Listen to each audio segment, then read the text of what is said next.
Welcome, everyone. My name is Eli Sachs. I am the director of the program in Jewish Studies here at the University of Colorado Boulder. I'm also a professor of Jewish Studies and Religious Studies here at CU, and it's my privilege and honor to welcome you to this webinar on the topic Blacks and the Jewish Experience with our 2021 Sondra and Howard Bender visiting scholar, Professor Bruce D. Haynes from the University of California, Davis. I want to sort of introduce the program we're having here tonight. So I know some of you have attended events for the program in Jewish Studies before. Some of you are new to our community of learning. And for those of you new to our community, the Bender Visiting Scholar Series is really one of our signature programs.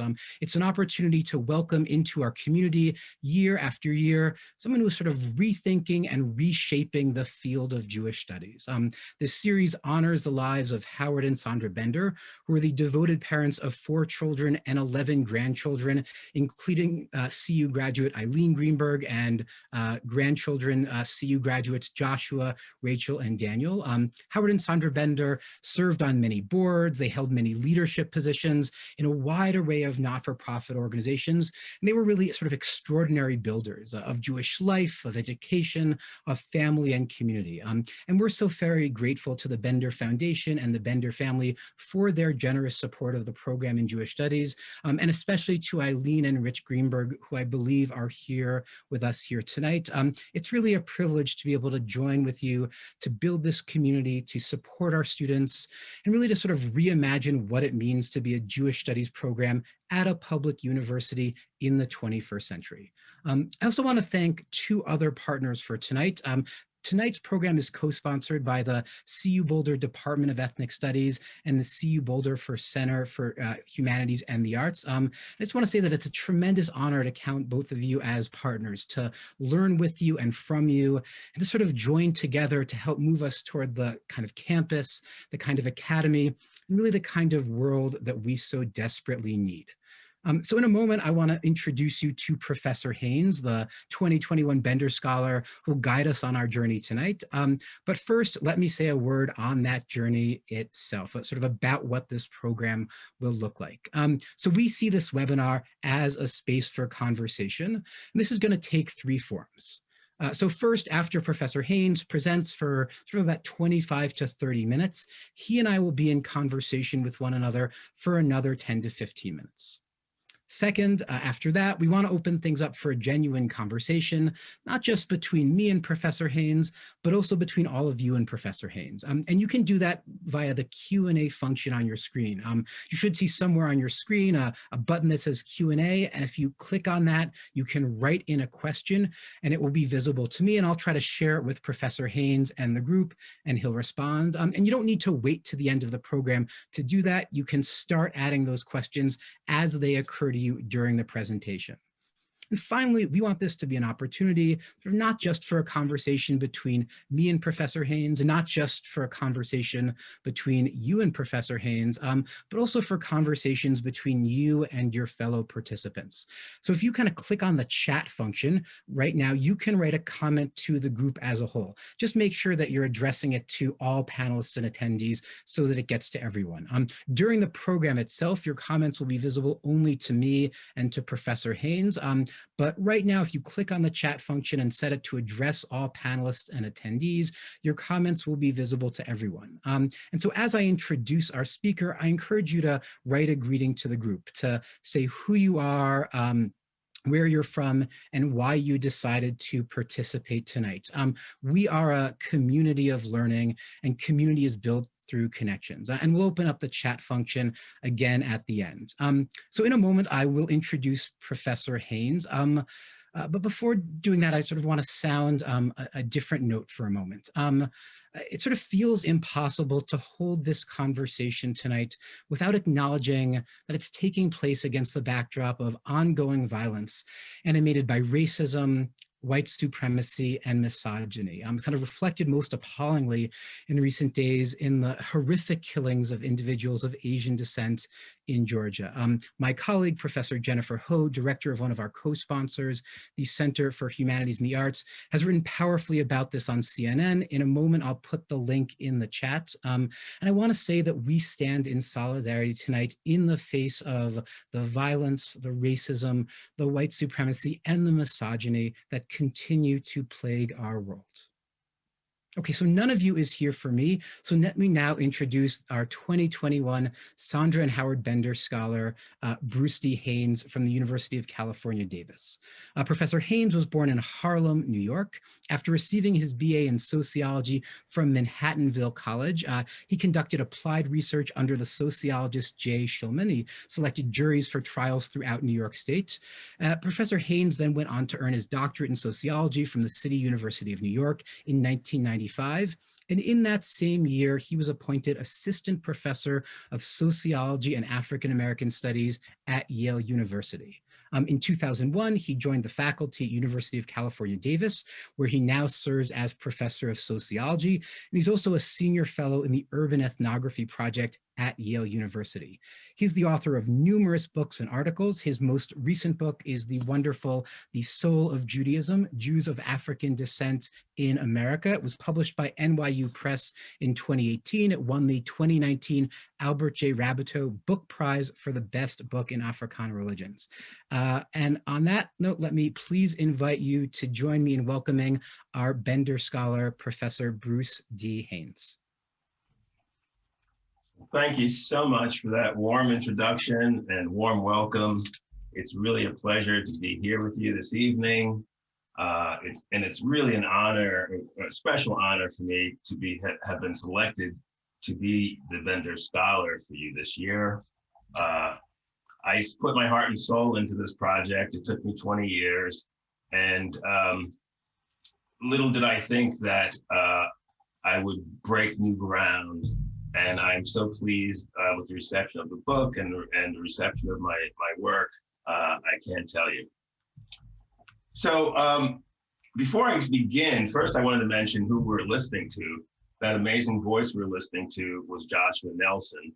And he is Black and Jewish and has been singing spiritual songs in the Jewish tradition for quite some time now. Many of you might have seen him or heard of him.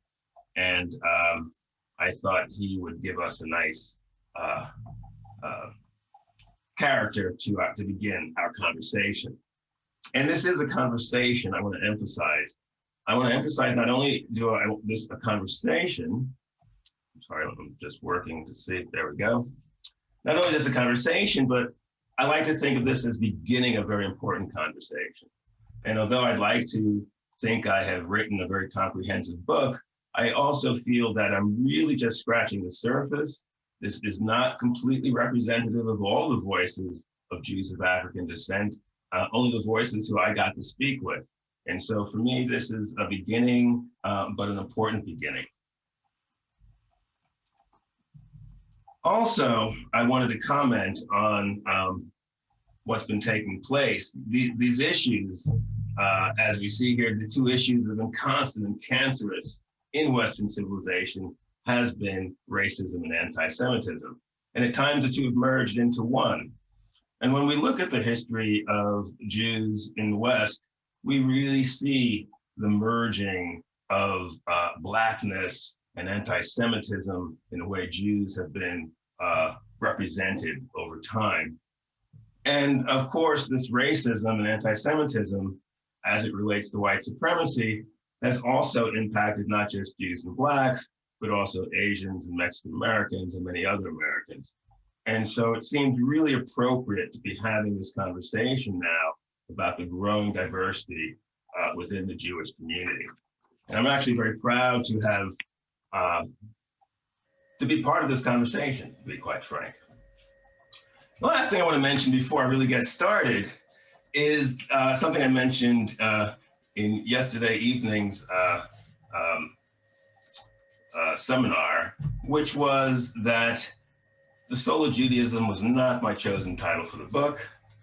And although I'm happy with the title now, my original title for the book was Hear, O Israel, Voices of Afro-American Jews.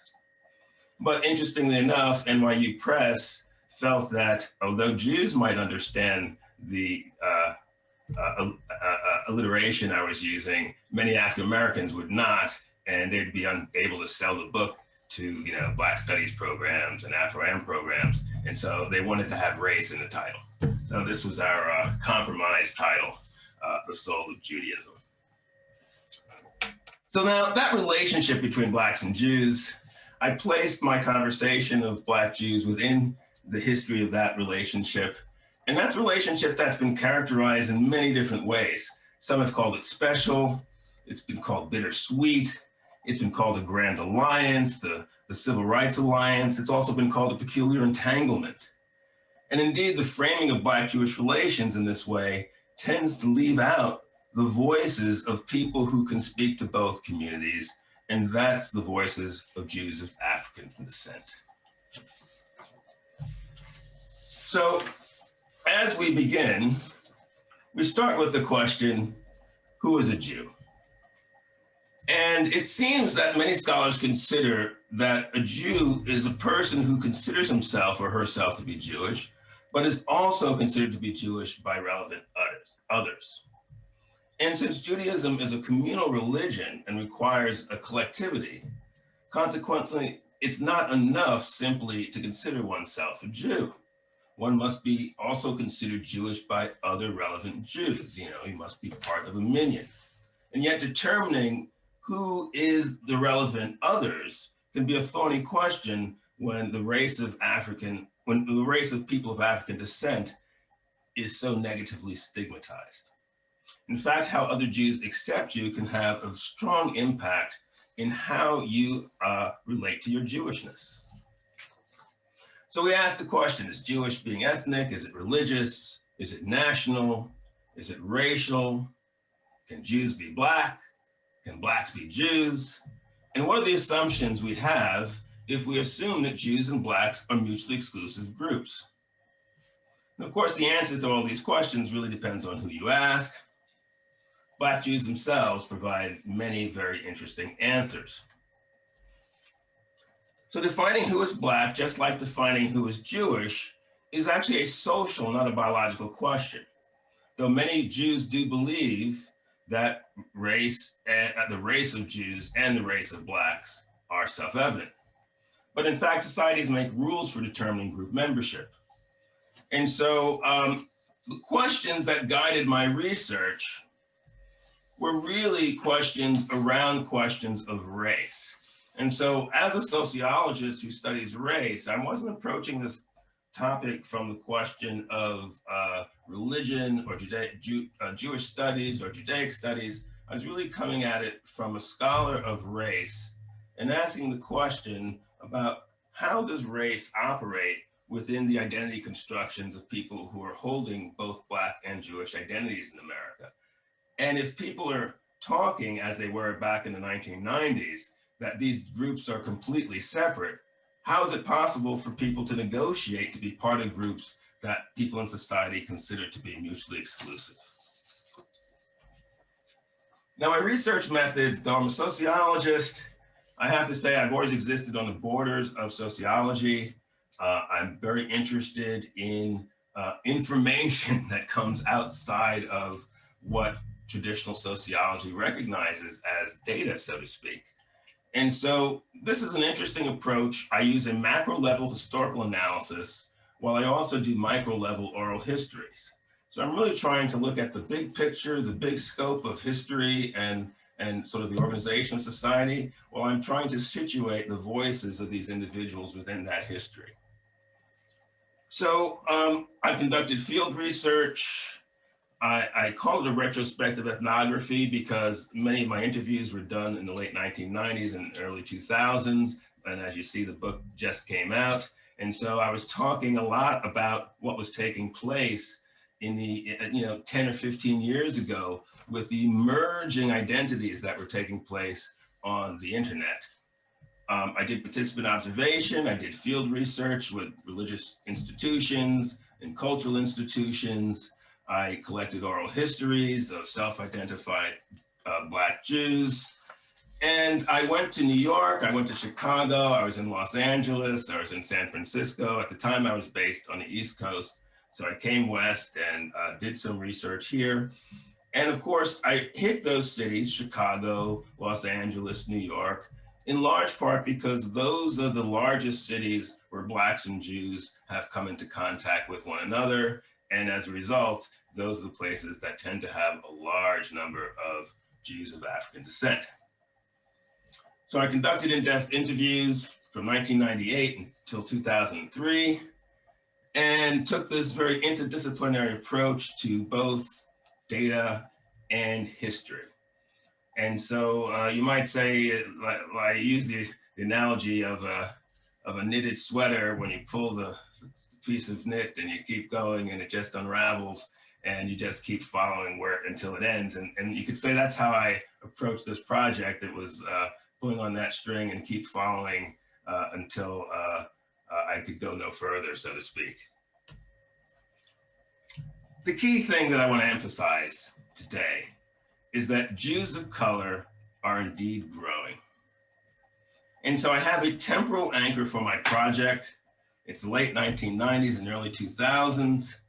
It's situated within the context of the growth of the internet. It's situated within the context of the Ethiopian airlifts.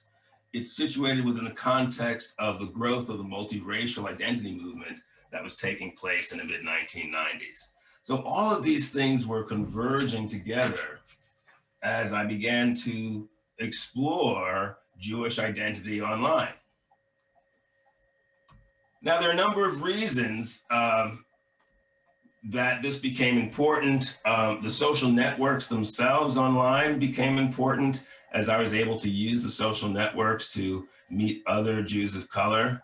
I became part of the social network itself as I often introduced people to places like B'Kol Hashon or to Gary Tobin. And so Gary borrowed from my network and I borrowed from Gary's network.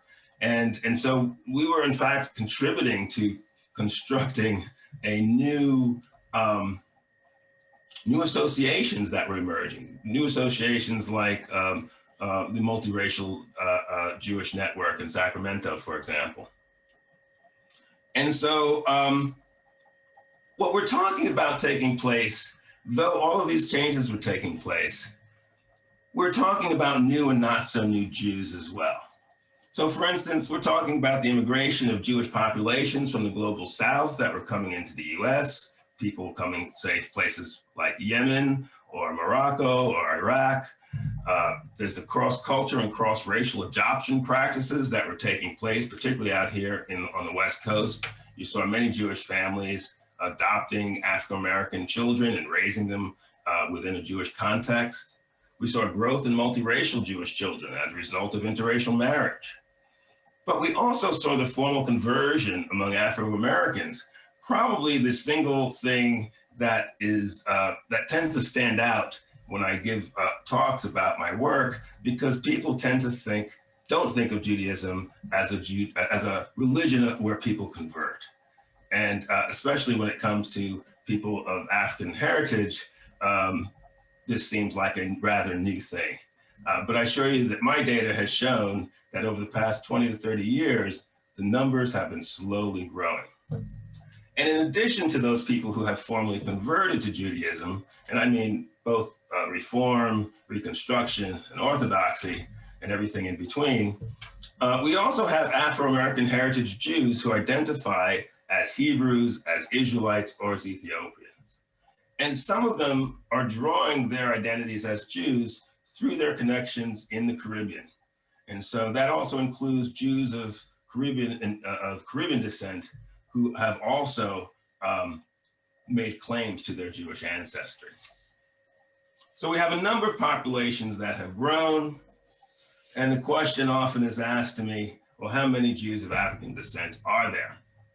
And when I started my research in 1998, people often would make the joke that, oh, you must be studying Sammy Davis Jr. And I assured them that there were more Black Jews around than Sammy. And in fact, since then, We've had a number of interesting surveys, but the numbers that you get really depends on who's doing the counting and who is being counted. So if we take conservative estimates, which use the halakhic definition, using matrilineal descent or formal conversion, we get one kind of estimate, a more conservative estimate. But if we also include patrilineal descent, or which is also included sometimes people who just self-identify as Jewish, and which may include African Americans who practice Judaism and self-identify as either Jews or Hebrews or Israelites, then we get a much broader definition and of course, much higher numbers. So it really depends on who you ask. So we have our liberal estimates and our conservative estimates, and the definitions pretty much vary on the way in which the researchers go about defining the boundaries of the Jewish population itself. And so if we look at the major surveys that have gone by, the first major survey that existed when I first started my research, the only real survey that existed was the National Jewish Population Survey. And so for a number of years, I was working off of their numbers. And the NJS survey, which is in 1990, was actually conducted at my old graduate school, CUNY Graduate Center. That was considered the most comprehensive study of the American Jewish population. And they sampled 2,400 households in which at least one member self-identified as Jewish. And they came up with a number of 5.8 million Jews, of which they said 2.4%, roughly 125,000 individuals, also self-identified themselves as Black. And what was interesting about those numbers is the researchers, using an internal memo, felt that the numbers of true Black Jews was really much smaller because they thought they were picking up a lot of Sephardic Jews who were also self-identifying as Black. But to me, knowing what I know about racial identity and people's choices in racial identity, most people, when they have an option not to choose Black, they in fact do so. So arguing that Sephardic Jews or Mizrahi Jews were somehow checking the black box seemed a bit remote. So I had more confidence in these numbers. And in fact, what we began to see with further surveys, the American Jewish Population Survey, which was done some 20 years later by the Cohen Center of Modern Jewish Studies over at Brandeis, they came up with about 70,000 people who self-identified as Black, but they came up, of course, with both smaller numbers of Blacks, but also smaller numbers of Jews, because they also only identified 4,200,000 Jewish adults who self-identified. So the AJ Population Survey was using a smaller, more narrow definition, and they came up with lower estimates of both Jewish Americans and folks of color.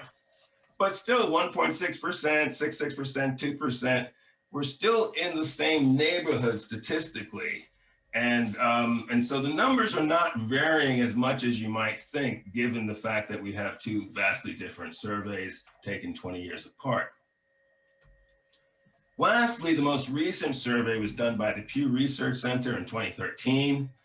They interviewed 3,400 American Jews, and in their portrait of Jewish Americans findings, they came up with 1.7% people who identify both as Jewish and Black, or about 90,000 persons, in part because their Jewish estimates were slightly higher than the last set of numbers.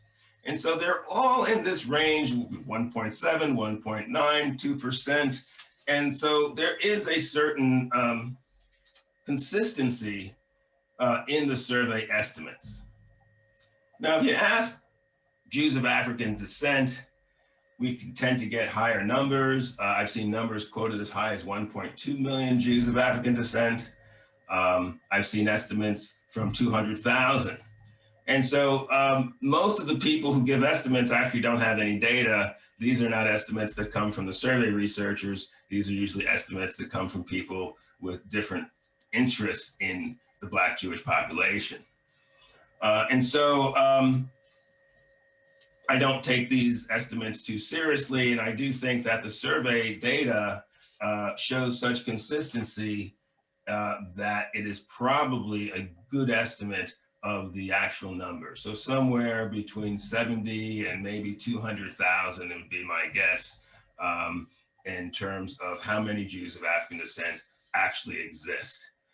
What's interesting, the Pew Research Center is actually engaged in another survey, which they will be doing, releasing, I think, in the next month. I'm not exactly sure because they're doing the fine tuning of the data. But at last look, I think you could fairly guesstimate that somewhere around 10% of US adults who are Jewish self-identify as non-white. And of that 10%, somewhere approximately 2% are of African descent. So the next section I'm going to talk about is exploring how Orientalism and race have shaped the context and the encounter between Africans and Jews, and shaped the construction of Jewish identity among Jews of African descent here in the United States. When we look at the contact between the West and the East, Edward Said tells us that the Orient was characterized as strange, as pre-modern and backwards, and yet it was also viewed as sensual, exotic, foreign, and mysterious. And during the early modern era, this characterization of the Orient placed Jews in a derogatory context. So when we look at Jews in the Venice in the early modern era, we see that Jews were characterized as a type, that this term of Orientalization was seen as a reflection of the Jewish body, because the Jewish body itself was seen as seductive and defiling, and as one scholar said, carried the lure of the Orient and was a signifier of their status. And this was, in fact, the reason that Jews were eventually cloistered within the Venetian ghetto and had to wear distinguishing clothing when they left the ghetto so that they could be easily identifiable in public. And this was part of the ongoing stigmatization that Jews carried. So this categorization provides a justification for exclusion. And when we look at how these ideas inform the 20th century, we see that as we merge into the 18th century, the idea of the Jew as backward and parasitic becomes quite profound in Western conversation. And we have a period of what we refer to as Lamarckian science, which competed with early social Darwinism in the 19th century. And in this early depiction of Jews as a race, Africans were seen as a natural race, unchanged by time. And that was in contrast to the way groups like Jews and Mexicans were understood. Those groups were understood to be historic races, that is, groups whose genetic makeup had been transformed over time by both climate and geography, so that the body itself was transformed quite physically, and that influenced what we saw as the cultural makeup of the group itself. And so we constructed this notion of Africans as a natural race, Jews as a historic race, and this provided the logics that merged with 19th century social Darwinism, where we see the idea of the civilized and savage of East and West gave way to new biological conceptions of categorical differences between whites and non-whites. And in fact, for quite some time, it was discussed whether or not Jews themselves were white or not. And in fact, this is where we see a very robust discussion of Jews as Black, and conversations about the Jewish body and the Jewish nose, and the over-sexualization of the feminine body. So the term ethnicity, I argue, becomes an important conception in the late 19th century because it was a term that Jewish intellectuals themselves articulated because it was a way of articulating a plural society. Jews ultimately escaped the solidification of the color line that was taking place in the mid-19th century by claiming not to be a race, but to be ethnic. In other words, ethnicity allowed them to frame themselves as a fluid people who could become modern. And so in a sense, they escaped the stigma of race by expressing their identity through this conception of ethnicity. But at the same time, this conception of ethnicity, in other words, having Jews cross the color line into the white category, also has the unintended consequences of solidifying the stigmatized status of Blacks who are drawn along a Black-white dichotomy and are such framed as an unchangeable people through the concept of race, therefore immutable and therefore always outside of modernity. So in Europe, Jews were seen as an alien presence, but in America, ethnicity reinforced notions that Jews were in fact modern, European, assimilable, and thus white. Ethnicity framed and allowed millions of Eastern European Jewish immigrants to reposition a stigmatized Orientalized status here in America. But these claims to whiteness, in fact, constrain Afro-American Jews and Hebrew Israelites in their assertion of their claims to being Jews. So we're left with these biological notions, both of Blackness vis-a-vis the one-drop rule and of Judaism. And this creates a challenge for persons of both Jewish and Black heritage.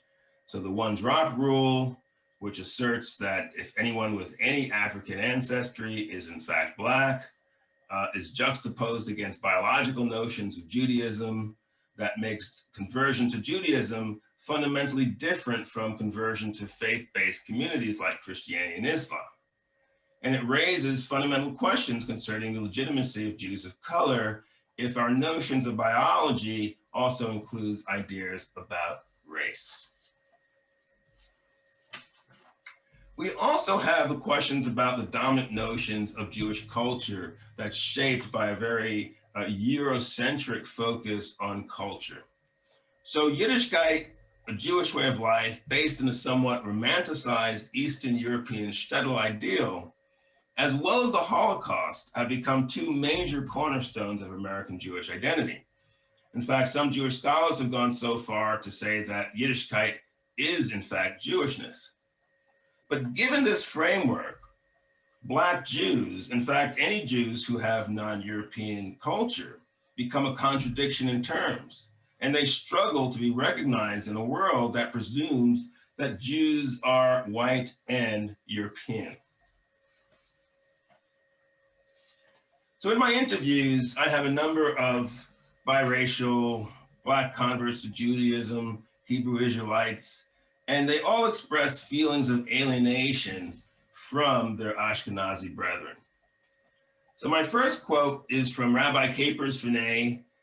He is the rabbi of the Ethiopian B'nai Zakin Ethiopian Hebrew congregation in Chicago. And he is also the chief rabbi of the Israelite Academy, that is the organization that houses the commandment keepers in New York City. And Finney himself is a convert to conservative Judaism, precisely because he wanted his family to have nominal recognition within the broader Jewish world.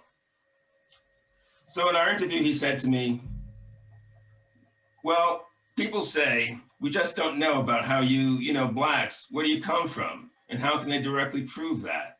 And then I give them one of Dr. Ephraim Isaac's comments from Princeton, who was here lecturing and talking to about 600 women from Hadassah, a large organization of Jewish women. And after his lecture, one woman said, well, Dr. Isaac, I'm just astounded and amazed about Jews in Ethiopia and Jews in Africa. And the doctor said, I'm amazed that you're amazed. And she said, well, why? He said, well, where are you from? She said, well, I'm from Poland, and my mother and my grandmother, we're from Poland and the Ukraine. And he said, you know, Ethiopia is mentioned in the Bible over 40 times, yet I've yet to find Poland. So I'm amazed that you're amazed.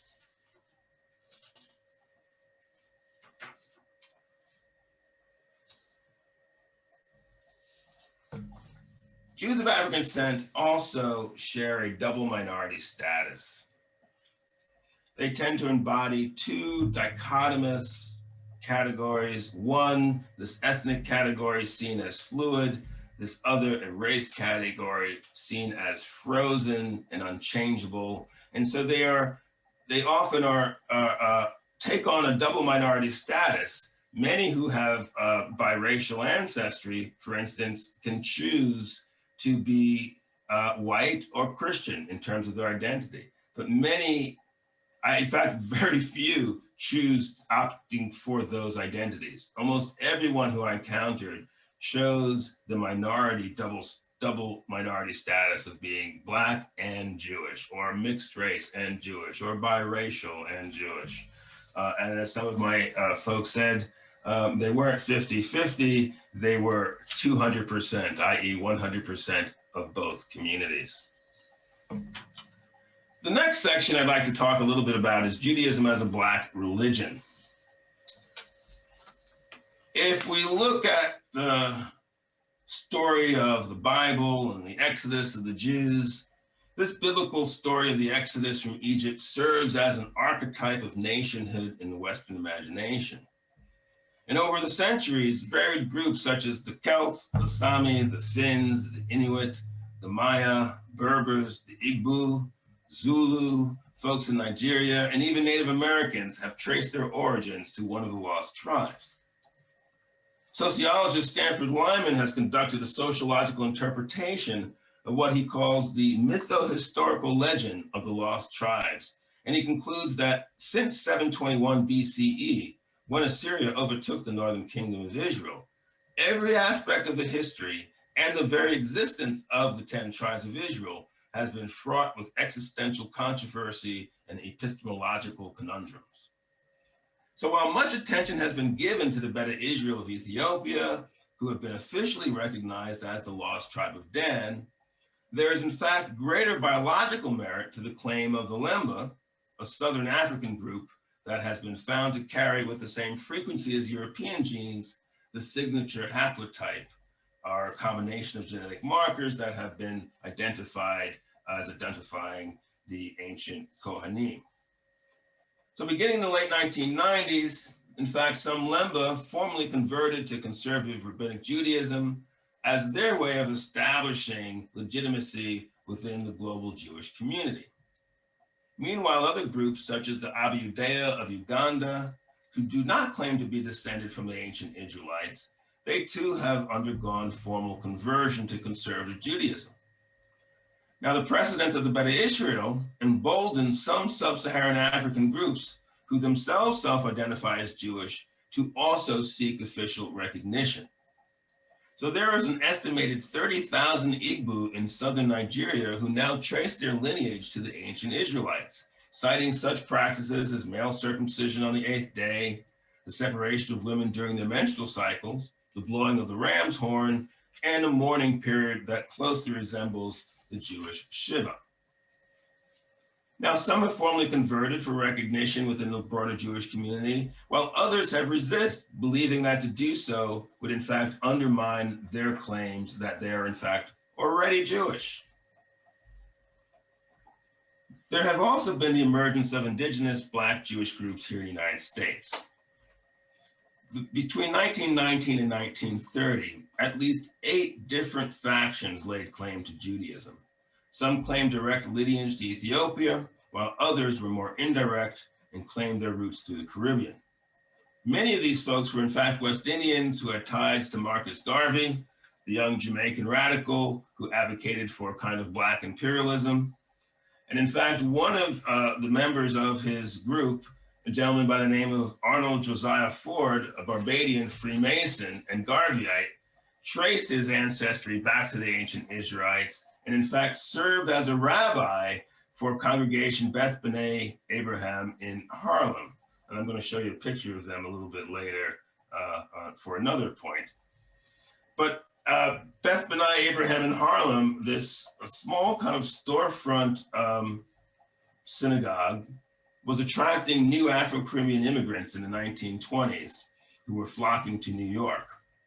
And Ford studied Talmud with white liberal Jews and asserted that, quote, real Jews were Black and that white Jews of European descent were merely offshoots of the original lineage of Black Jews or converts who had received their religion secondhand from the Africans.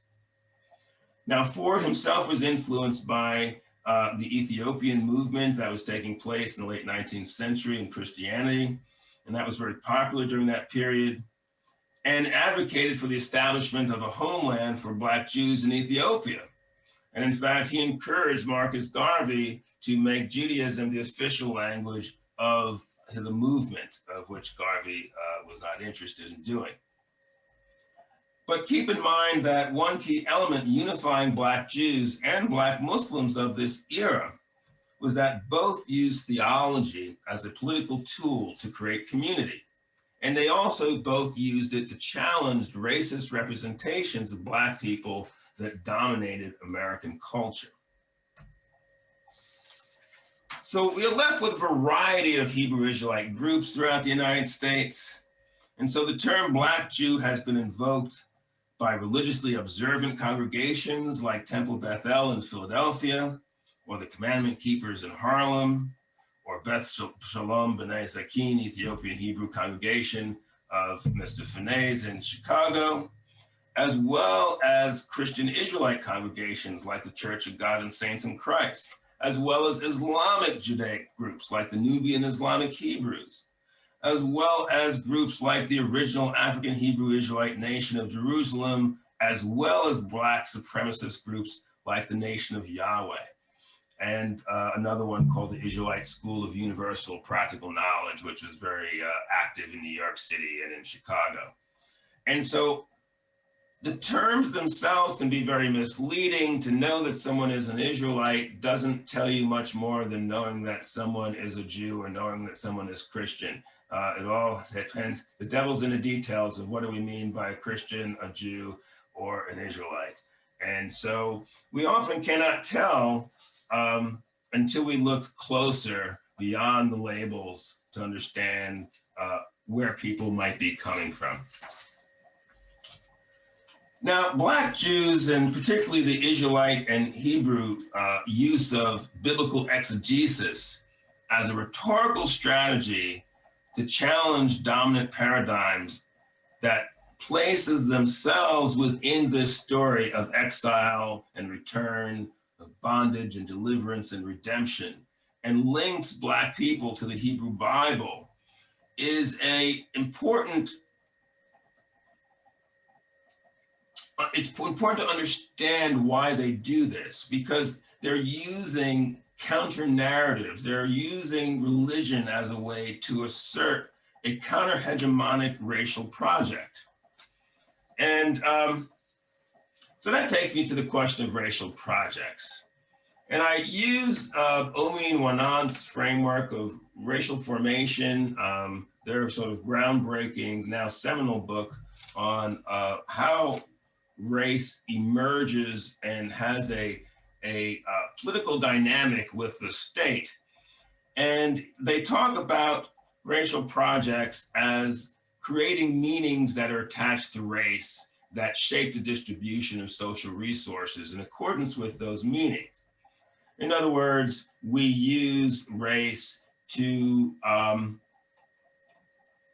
determine who will get meaningful social resources. But one of the things I have seen with these Black Jews and Israelites is that they have used religion as a site for intangible resources, things like social recognition, things for like claiming legitimacy of their religion, and for their self-affirmation. And so using the example of Hebrew Israelites, I show how they, I extend the conception of racial projects to show that there is a contestation, not just for material resources, but there's contestation over intangible resources like social legitimacy. I'm going to end with two little things. First, the recognition that one of the key phrases in the Bible that became very important to a number of Hebrew Israelite groups is this phrase from Psalms referring to Ethiopia and Egypt. So princes will come out of Egypt and Ethiopia will soon stretch forth her hands to God. And these have been important linchpins tying Black claims to legitimacy within this important Jewish narrative. So I'm going to end with a quote from Rabbi Capers, who spoke to me about what's the similarities between these different groups of Black Jews and Hebrews and Israelites. And Rabbi Capers said to me, he said, the only broad stroke that you can probably say of all the Hebrews, Hebrew Israelites, and Black Jews is that somewhere in the context of their literature and in their thinking and in their psyche, that they feel that Judaism is an African-born religion and faith, and that the matriarchs and patriarchs were people of color.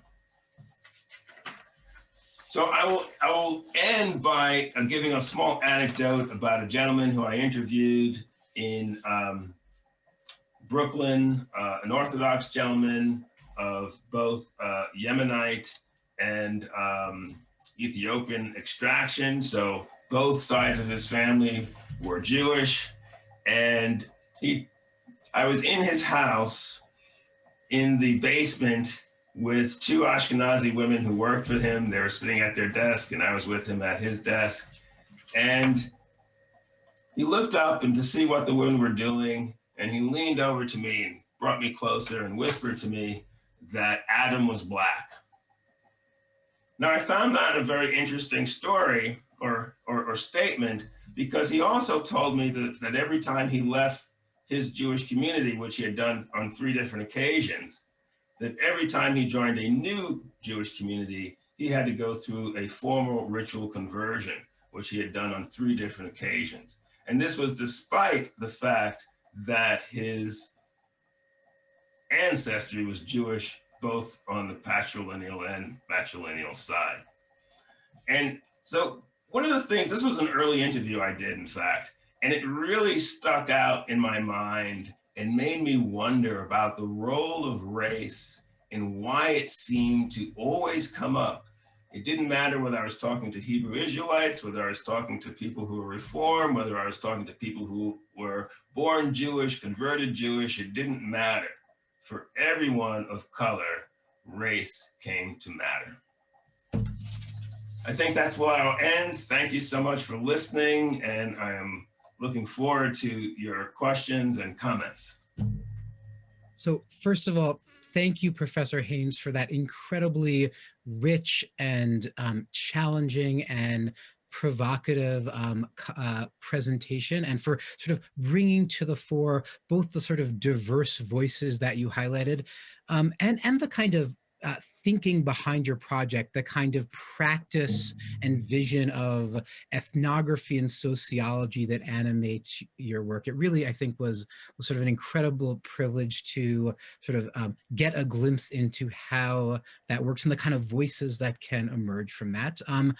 I know that initially I said I was going to pose some questions. We're getting, though, a number of questions from the audience, so I am not going to pause questions, and instead I'm going to channel questions from the community. Before I do that, though, I'm going to put in the chat the article by my colleague, Professor Ho, whom I mentioned earlier, who's the director of the Center for Humanities and the Arts, on the recent kind of horrific violence that's been taking place. That is in the chat now, and I encourage everyone to read that.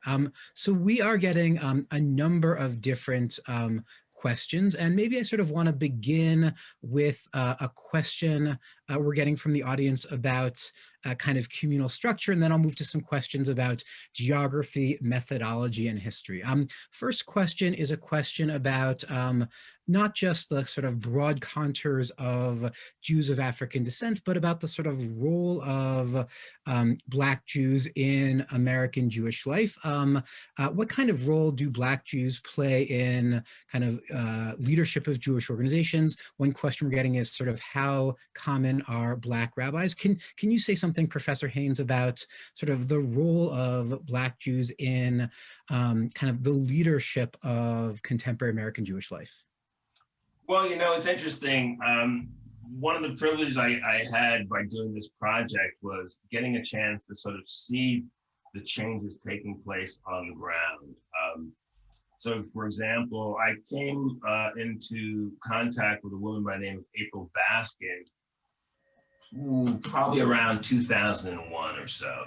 And April was in college at the time, and she is a mixed race Jew.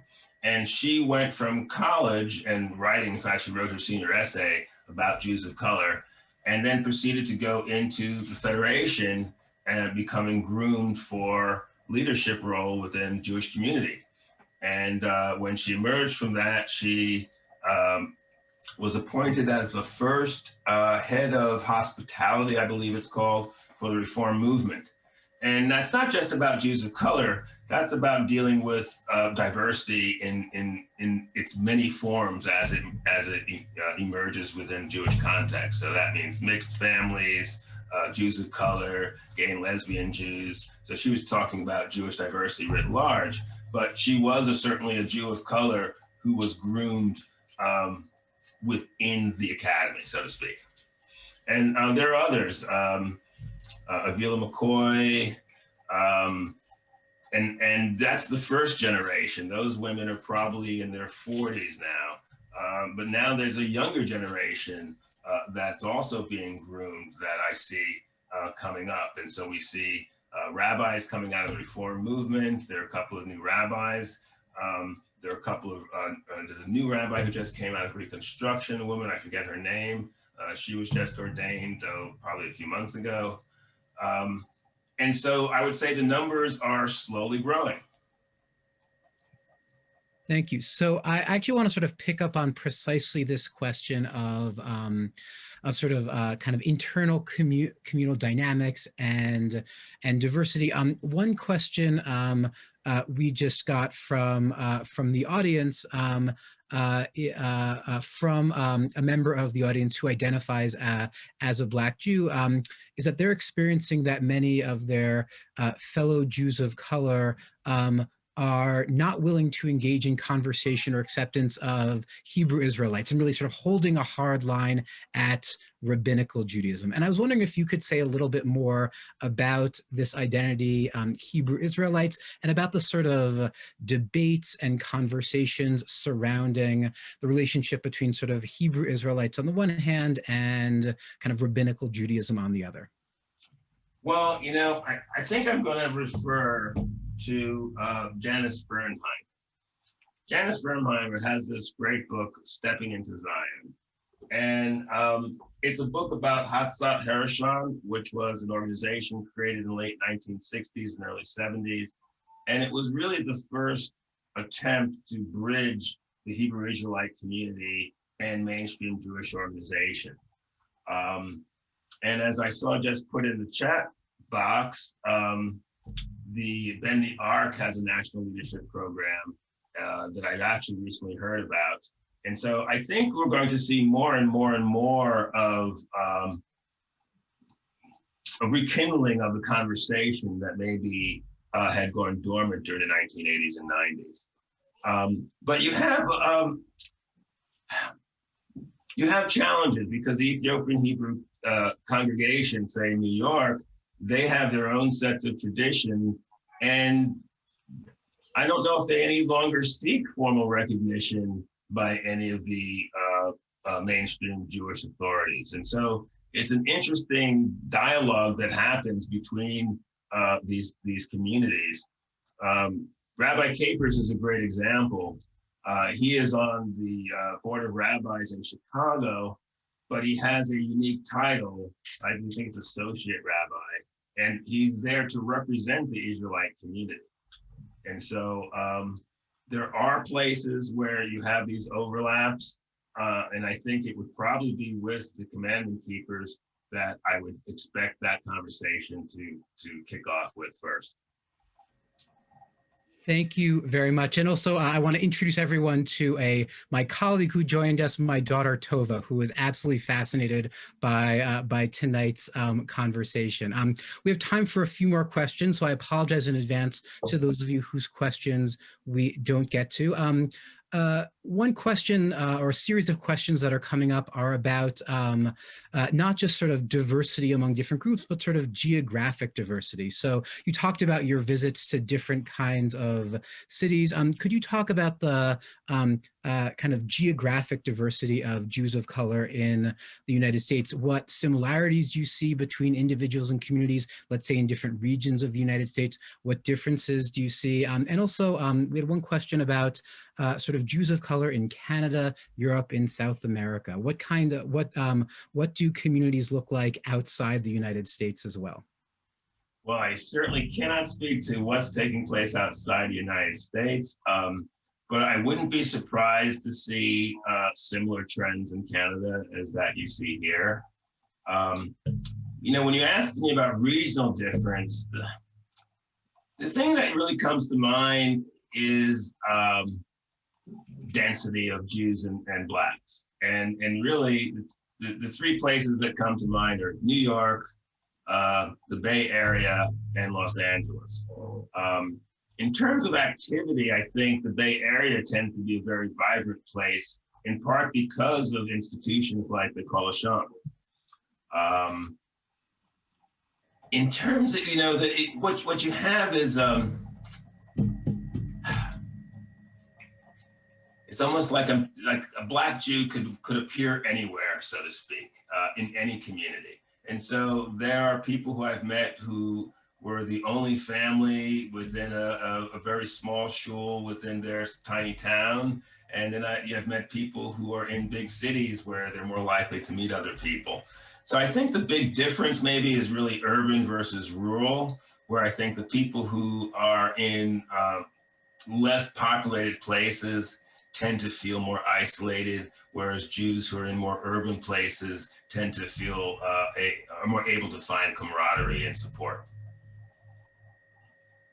Thank you. So we have time for two more questions. I'm going to try to sort of ask one question about kind of history and another question about the future. So one question about history has to do with these categories of ethnicity and race that you kind of talked about throughout your presentation. And one question is, could you say a little bit more about particularly when these categories, you gave us a sort of wonderful historical narrative at the beginning. Could you say a little bit more about the history of those categories specifically in the United States? When do we see Jews kind of start to be sort of conceived of as an ethnicity in the United States, and how sort of widely accepted and how contested is that categorization? I think for the most part, Jews are seen as a religious group. And so that's why on most surveys, for instance, it's not identity, it's not an identity category, and would have to turn to sort of special surveys like the Pew survey to identify Jews. But I wanted to go back to something you mentioned before, and maybe then I'll come back to this topic, which is because you kind of also suggested in your earlier question about a relationship between more, say, rabbinic Black Jews and Hebrew Israelites. Was I reading that correctly? That's correct. Well, I think, yeah, no, that's an important thing to comment on. I think there are tensions, but again, it varies by who you ask. But a lot has to do with more observant Jews being mistaken for Hebrew Israelites. And so I've heard from I think its tendency to be people who are more more concerned with tradition, more concerned with the boundaries, and they also are take it as an affront to be told that they're, in a sense, not real Jews. They must be one of these other types. So there is the tension there. You saw that expressed in the early days as the Coalition tried to organize a number of the different Hebrew Israelite communities, including the Abu Yudea and the Lemba. And Gary Tobin had a lot to do with bringing a lot of people together. And I used to say to myself, the thing that seemed most interesting to me was these events usually were held over the weekend, and that meant we were going to have services. And that's when the sparks flew, because no one could agree on how to do the practice. And so could women read from the Torah? Was it going to be Friday night or Saturday? And it went on and on and on ad infinitum. The thing that hit me was the only thing they could agree on was that they didn't like Jews for Jesus. And so I always found that quite amusing, that just like other Jews who couldn't agree on should we have beards or not beards, should women read from the Torah or not, that these are the classic debates that both shape and divide the Jewish world, and the Hebrew Israelites and Black Jews were engaged in that rich conversation.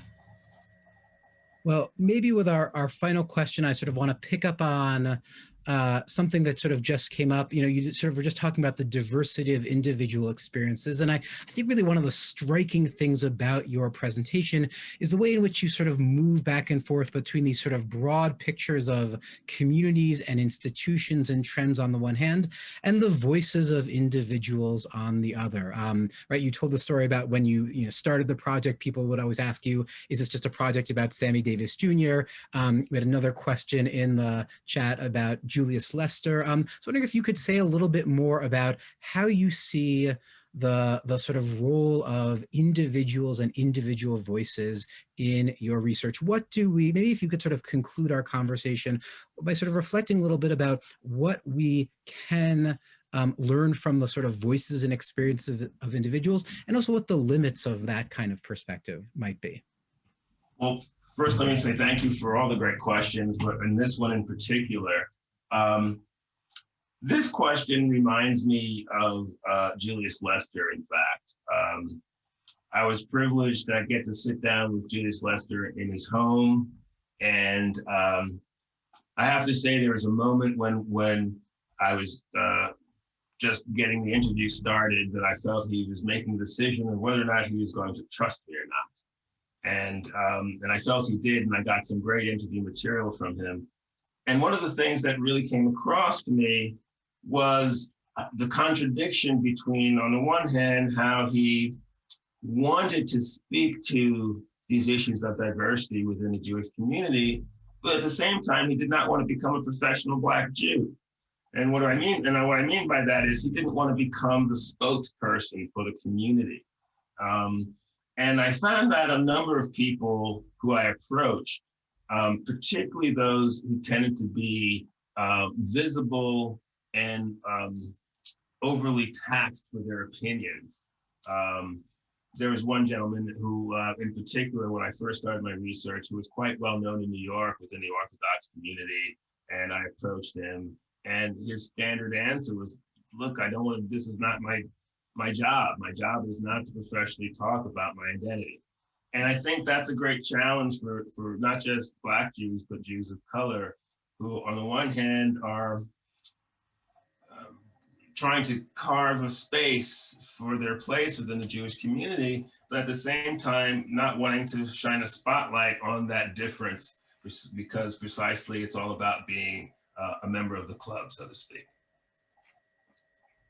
Well, I think that is a sort of fantastic note for us to end on the sort of complexities involved in these kind of conversations. And I want to really just begin kind of these concluding words by thanking you, Professor Haynes, for taking the time to learn with us and for your thoughtful and challenging and sort of incredibly rich presentation for this conversation. We've had the opportunity to learn with you in a few different contexts over the last few days.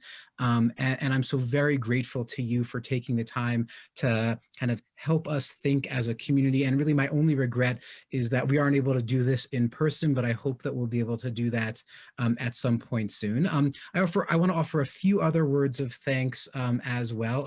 First, again, to Eileen and Rich Greenberg and to the Bender family and Bender Foundation for making this series possible, and to the Department of Ethnic Studies and Center for Humanities and the Arts for your partnership.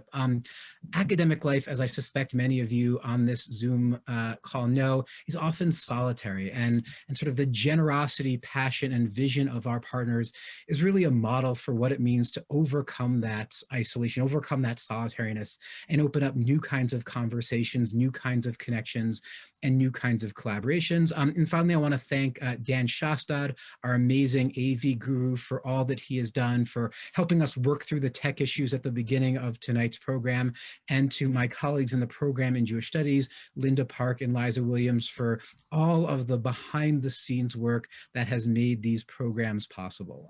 Two additional quick words before we conclude. First, we have several more webinars coming up this semester. On Thursday, April 6th at 12 p.m., we will have our annual program in partnership with the CU Anschutz Center for Bioethics and Humanities, marking kind of Holocaust Memorial Day and Holocaust Memorial Week. The program this year is called Then and Now, Courage, Complicity, and Compromise. It will feature two speakers, Rebecca Carter-Chan from the United States Holocaust Memorial Museum and Susanna Sirkin from Physicians, which I've spelled incorrectly on this screen. For that, I apologize, for Human Rights. That program will take place on Thursday, April 6th at 12 p.m.